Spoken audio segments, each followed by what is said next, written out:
شروع اللہ کے نام سے جو بڑا مہربان نہایت رحم والا ہے۔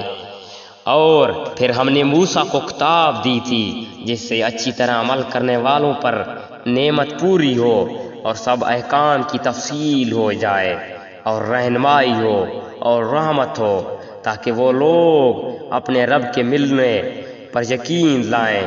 اور یہ ایک کتاب ہے جس کو ہم نے بھیجا، بڑی خیر و برکت والی، سو اس کا اتباع کرو اور ڈرو تاکہ تم پر رحمت ہو۔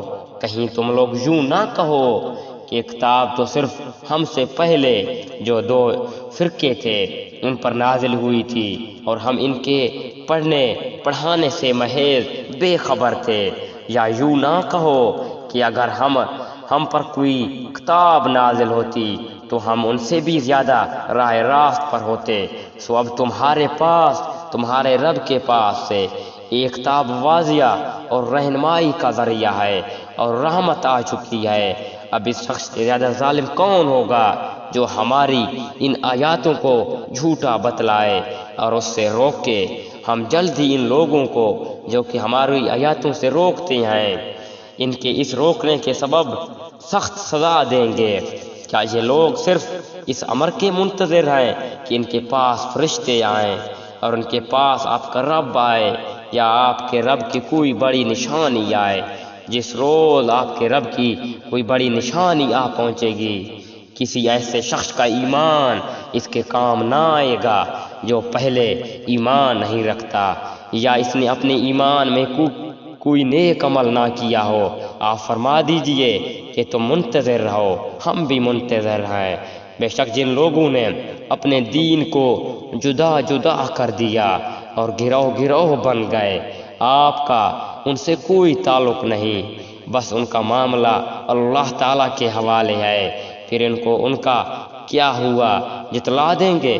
جو شخص نیک عمل کرے اس کو اس کے 10 گناہ ملیں گے، اور جو شخص برا کام کرے گا اس کو اس کے برابر ہی سزا ملے گی، اور ان لوگوں پر ظلم نہ ہوگا۔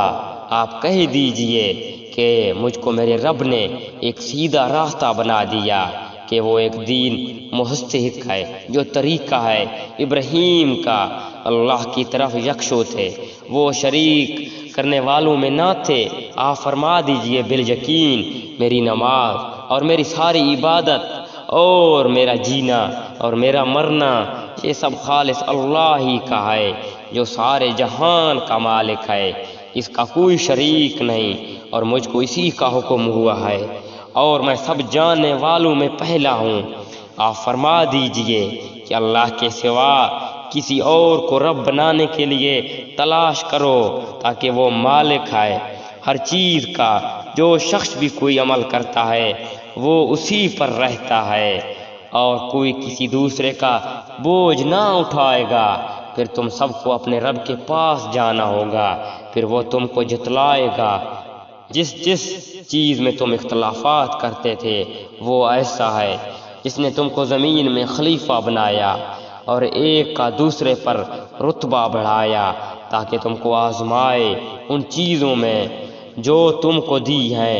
بالیقین آپ کا رب جلد سزا دینے والا ہے، بالیقین وہ واقعی ہے اور بڑی مغفرت کرنے والا، مہربانی کرنے والا ہے۔